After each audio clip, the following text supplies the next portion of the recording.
Assalamualaikum warahmatullahi wabarakatuh. Shalom Om Swastiastu, Namo Buddhaya, salam kebajikan dan salam bela negara untuk kita semua.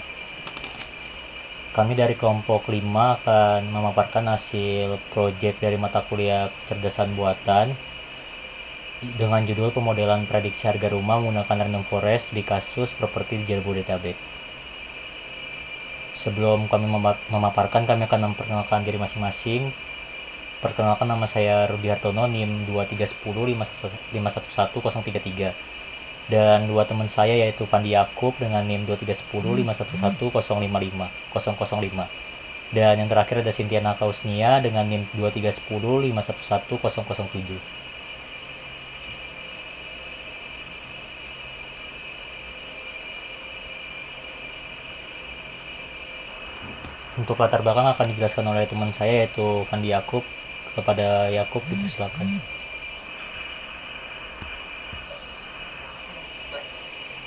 Oke, yang pertama itu latar belakang. Kebutuhan hunian di kawasan Jabodetabek terus meningkat seiring pertumbuhan penduduk, urbanisasi, dan perubahan gaya hidup. Pasar properti di wilayah ini sangat dinamis dengan harga rumah yang bervariasi, tergantung lokasi, luas, dan fasilitas. Kurangnya informasi yang akurat membuat pembeli dan penjual kesulitan menentukan harga yang wajar. Diperlukan model yang mampu memprediksi harga rumah secara objektif berdasarkan data aktual. Algoritma random forest dipilih karena mampu menangani data kompleks dan memiliki hasil akurasi yang cukup baik. Selanjutnya itu rumusan masalah. Pertama itu apa saja faktor yang mempengaruhi harga rumah di kawasan Jabodetabek. Yang kedua, seberapa akurat algoritma random forest dalam memprediksi harga rumah berdasarkan data properti yang tersedia. Yang ketiga, bagaimana visualisasi tingkat pengaruh masing-masing fitur terhadap harga rumah berdasarkan hasil pelatihan model. Oke, selanjutnya itu tujuan penelitian. Yang tujuan pertama itu mengidentifikasi fitur atau atribut yang mempengaruhi harga rumah di wilayah Jabodetabek. Tujuan kedua itu membangun model prediksi harga rumah menggunakan algoritma random forest. Tujuan ketiga itu mengevaluasi kinerja model yang dibangun serta menampilkan visualisasi fitur importance sebagai referensi analitis. Selanjutnya itu manfaat penelitiannya. Pertama itu bagi masyarakat umum itu memberikan informasi estimasi harga rumah yang akurat sebagai referensi dalam membeli atau menjual properti. Yang kedua itu bagi agen properti dan pengembang menjadi alat bantu pengambilan keputusan dalam menentukan harga jual yang kompetitif. Yang ketiga itu bagi pengembangan teknologi menjadi dasar pengembangan sistem pendukung keputusan berbasis machine learning di sektor properti. Selanjutnya, tahapan penelitian. Penelitian ini menggunakan data sekunder dari Kaggle sebanyak 3.553 data rumah di Jabodetabek. Tahapannya dimulai dari identifikasi masalah, selanjutnya kajian literatur, selanjutnya pengumpulan data, lalu ke pengolahan data, pre-processing sama data cleaning, selanjutnya analisis data, kemudian modeling random forest, selanjutnya visualisasi dashboard, dan kemudian pengujian data, lalu ditarik kesimpulan. Selanjutnya, penelitian ini juga memiliki keterkaitan dengan beberapa studi terdahulu, yaitu dari Amin Nurais yang menggunakan algoritma random forest dalam prediksi harga rumah yang membuktikan bahwa metode ini efektif dalam menangani data properti yang kompleks. Yang kedua ada dari Waldani yang menganalisis dan memprediksi harga properti rumah di kota Surabaya dengan algoritma random forest. Yang ketiga ada Ega Sri Lestari dan Ida Astuti. Dia menerapkan random forest untuk memprediksi harga rumah di Jawa Barat ditambah dengan metode Gaussian similarity untuk rekomendasi. Yang keempat ada dari Fitri itu membandingkan metode regresi linear random forest dan gradient boosted trace dan menyimpulkan bahwa random forest memberikan performa yang cukup stabil dan akurat.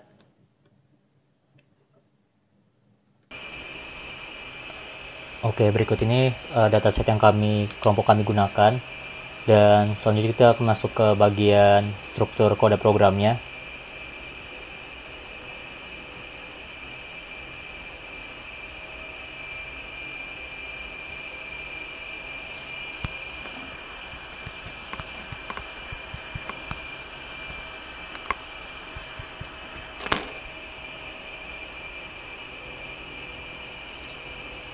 Oke, di sini ada dua file program. Yang pertama itu ada project UAS kecerdasan buatan. Itu buat proses analisis datanya. Di sini kita membaca file Excel terlebih dahulu, terus menampilkan 5 data awal, dataset yang kita gunakan, terus juga menampilkan 5 data terakhir menggunakan DevTile. Di sini ada 3.551 data. Kemudian juga di sini kita ngecek untuk kolom-kolom yang ada di dataset. Dan selanjutnya ada tipe data yang digunakan.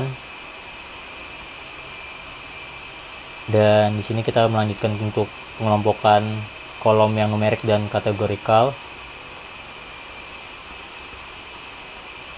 Nah, selanjutnya untuk sebelum kita masuk ke modeling data, kita bakalan cleaning data terlebih dahulu untuk mengecek apakah ada data yang bernilai nol atau tidak gitu. Di sini kita bisa ngelihat dari kode yang dijalankan di program file kita, ketika print def is null .sum, untuk kayak kolom price in RP, terus juga address, district, dan sebagainya itu masih ada yang bernilai nol. Dan kita pertama juga setelah kita kelompokkan, kita kategorikan, kita buang dulu kolom yang tidak akan digunakan nantinya pada saat modeling. Habis itu kita bakal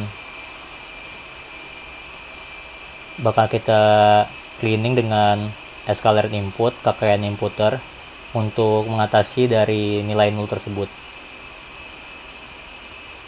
Nah, setelah itu sudah ada beberapa yang berubah, tetapi masih ada data yang masih bernilai nol. Di sini kita drop aja data yang bernilai nolnya.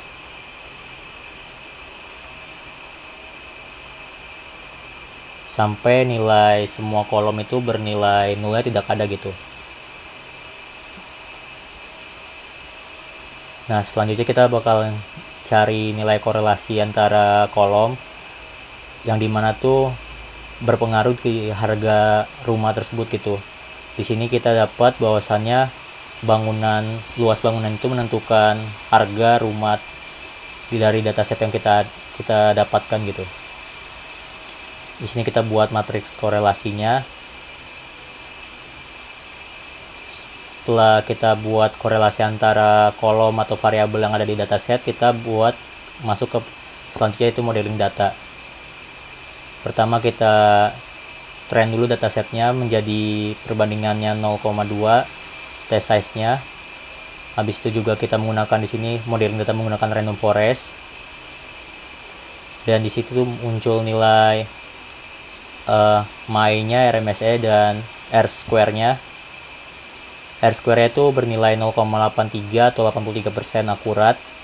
Tapi di sini karena kita mau mendapatkan hasil yang lebih baik lagi, kita bakalan coba untuk di outlier-nya agar lebih mendapatkan hasil yang lebih bagus gitu. Nah, kita pakai cara ini, IKR, untuk menghapus outlier yang terlalu tinggi nilainya. Setelah itu kita latih lagi datasetnya, kita training lagi modeling datanya. Di sini dapat hasilnya 0,84,9 atau 85% akurat. Ini visualisasi data aktual predicted-nya.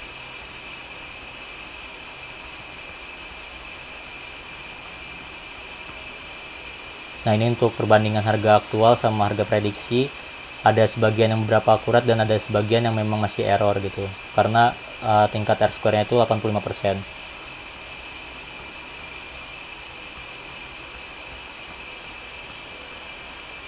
Nah, untuk file kedua itu berupa dashboard buat menampilkan input data dari masing-masing prediksi harga rumah dan analisis data yang kita sudah buat di file sebelumnya.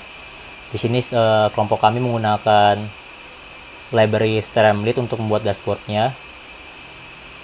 Di kiri dashboard itu kita masukkan prediksi harga rumahnya, kayak jumlah kamar tidurnya berapa, jumlah kamar mandinya berapa, luas tanahnya berapa, luas bangunan berapa, jumlah carportnya berapa, jumlah lantai, listrik, terus tingkat furnishingnya, tahun dibangun, Nah, kemudian di kanannya, di sebelah kanan dari prediksi harga rumah itu, kita menampilkan analisis data yang sudah kita olah tadi, kayak rata-rata rumah per kota, terus juga tren harga rumah berdasarkan tahun dibangun, terus jumlah listing, artinya jumlah rumah berdasarkan kota yang ada di dataset kita. Dan di sini kita masukkan fitur korelasi fitur.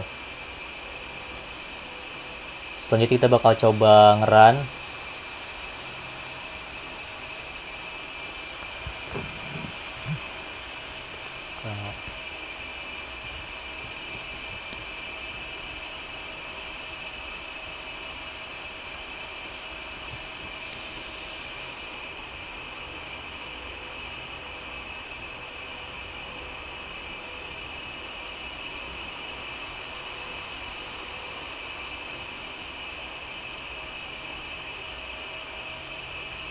Sebentar.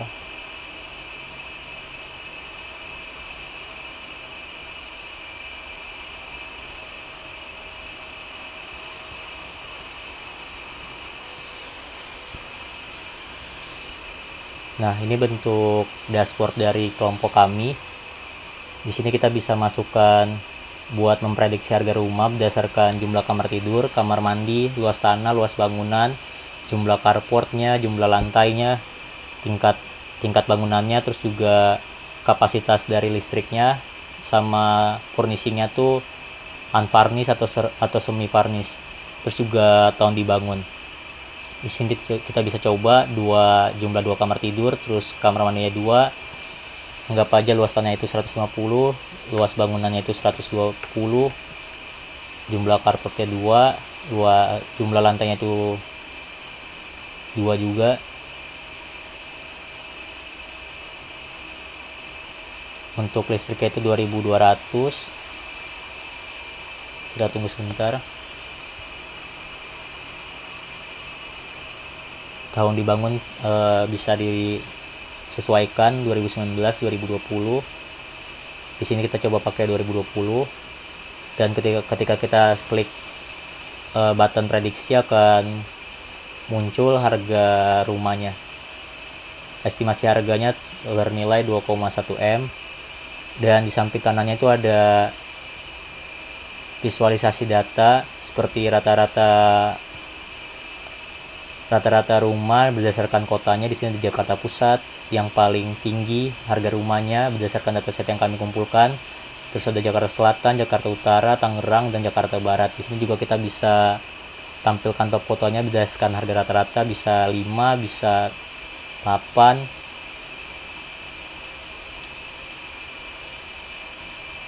Nah, ini 8, ada di bawahnya ada Bogor, ada Jakarta Timur, ada Bekasi. Tapi karena keterbatasan dataset kita cuma ada 8 kota. Dan selanjutnya tuh di fitur kedua itu ada tren tahun dibangun. Di sini ada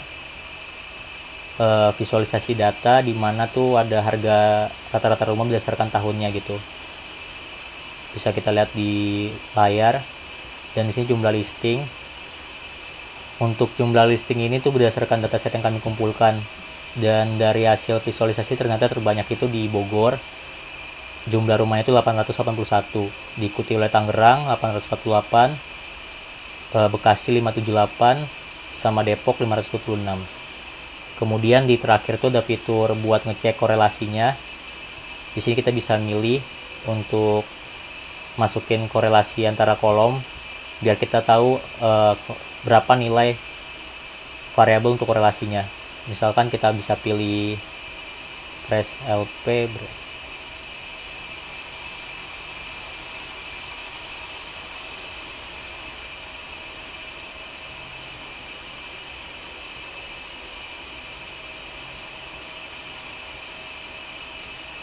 Nah, misalkan kita punya 5 kolom yang bisa kita pengen tahu korelasinya seberapa besar, kita bisa tinggal pilih aja di sini. Press NRP, bedrooms, terus bedrooms, building size, electricity, sama floors. Di sini kita bisa lihat heat map korelasinya.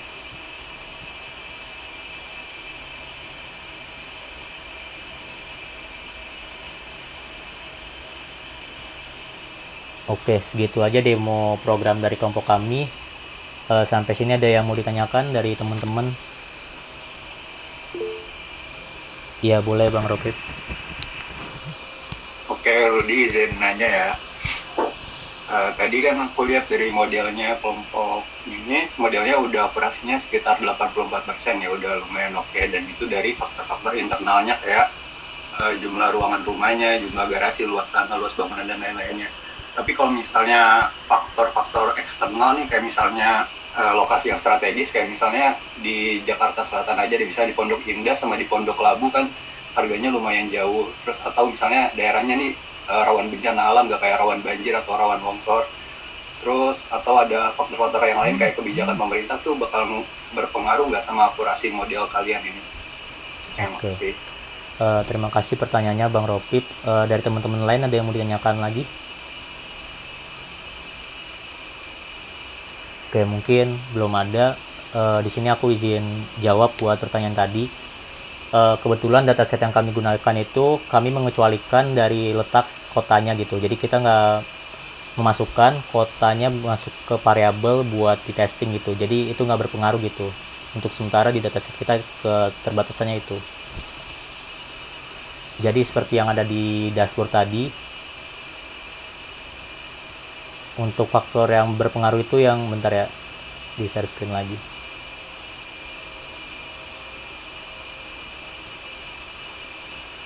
Untuk kayak harga rumah berdasarkan kota kayak Jakarta Selatan, Jakarta Timur, Jakarta Utara itu kita nggak gunain di sini, kita exclude. Tadi kan ada kolom yang dibuang, kita ngebuang city.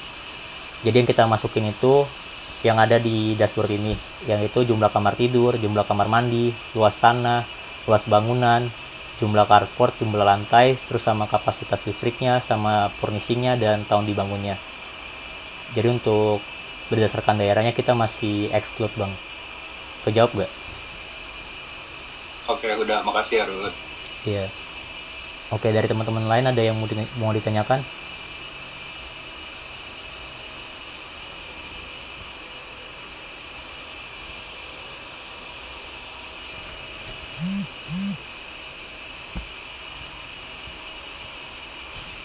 Dari Ibu Neni gimana Ibu?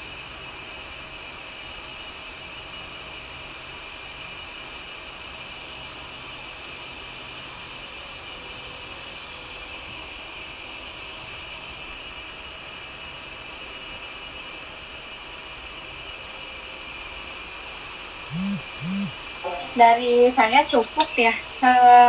Terima kasih Rudi dan kawan-kawan, sudah bagus sekali untuk pemulaannya ya. Untuk pemulaan ini sudah bagus sekali. Oke, terima kasih Ibu. Terima kasih. Sekian presentasi dari kelompok kami. Apabila ada kesalahan mohon dimaafkan. Wassalamualaikum warahmatullahi wabarakatuh. Waalaikumsalam.